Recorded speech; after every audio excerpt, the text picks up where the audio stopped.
एक छोटे से गांव गढ़पुर में गोपाल नाम का एक गरीब आदमी अपनी बूढ़ी माँ के साथ रहता था।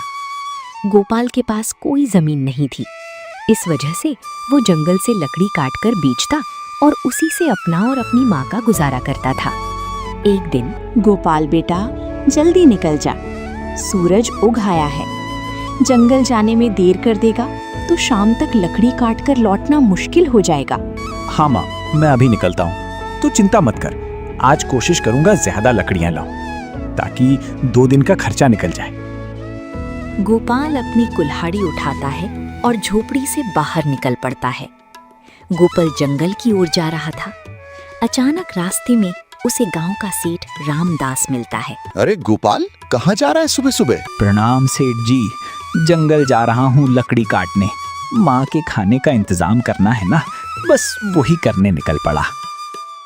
तू भी अजीब आदमी है गोपाल। न जमीन है न खेत, बस यही जंगल की लकड़ियों से पेट पालता है। सेठ जी, भगवान ने जो दिया है उसी में जी रहा हूँ। बात तो ठीक कहता है तू।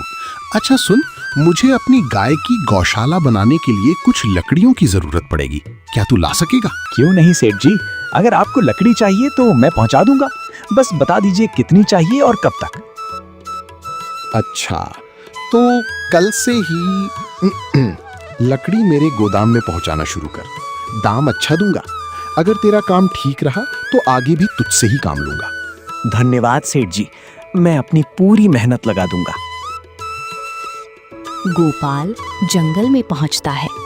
चारों ओर हरे भरे पेड़, पक्षियों की चहचहाहट। गोपाल कुल्हाड़ी उठाकर लकड़ी काटना शुरू करता है। अगर ये काम सही रहा तो माँ को आराम मिलेगा, शायद झोपड़ी भी ठीक कर सकूं। भगवान बस तू साथ देना। धीरे धीरे शाम होती है। गोपाल लकड़ियां बांधकर अपने कंधे पर लाता है और गांव लौटता है। उसकी माँ दरवाजे पर बैठी इंतजार कर रही थी। आ गया बेटा, कितनी देर लगा दी, थक गया होगा। हाँ माँ, पर आज मन खुश है। सेठ जी ने मुझसे ढेर सारी लकड़ी मंगवाई है। अगर काम सही हुआ तो आने वाले दिन बदल सकते हैं। भगवान तेरा भला करे बेटा, तेरी मेहनत रंग लाएगी। माँ बचे हुए राशन से खाना बनाती है। फिर दोनों खाना खाते हैं। शाम का समय, आसमान पर काले बादल छा जाते हैं। तेज हवाएं चलने लगती हैं। अचानक बारिश शुरू हो जाती है।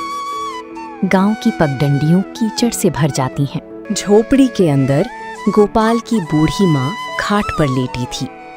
बारिश में चल रही ठंडी हवा से गोपाल की माँ को तेज बुखार हो गया था।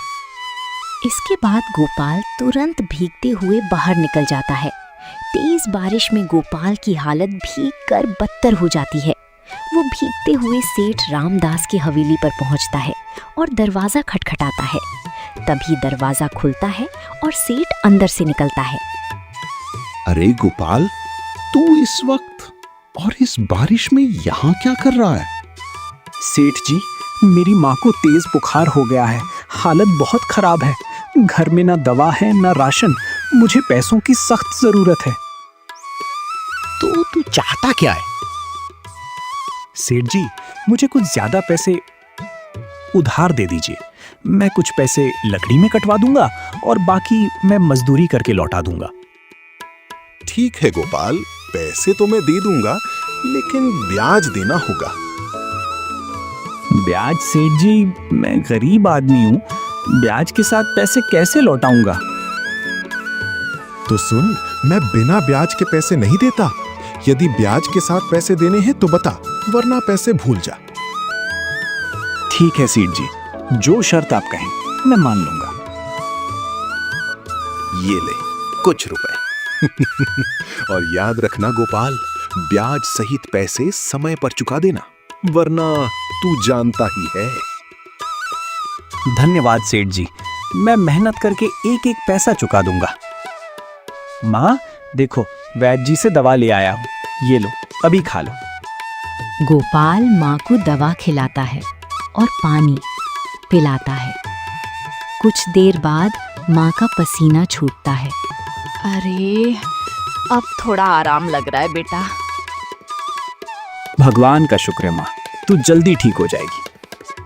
अगली सुबह माँ कुछ बेहतर महसूस कर रही थी। गोपाल थका हुआ पास बैठा था। गोपाल बेटा, एक बात पूछूं? ये दवा और खर्च के लिए पैसे तू कहाँ से लाया?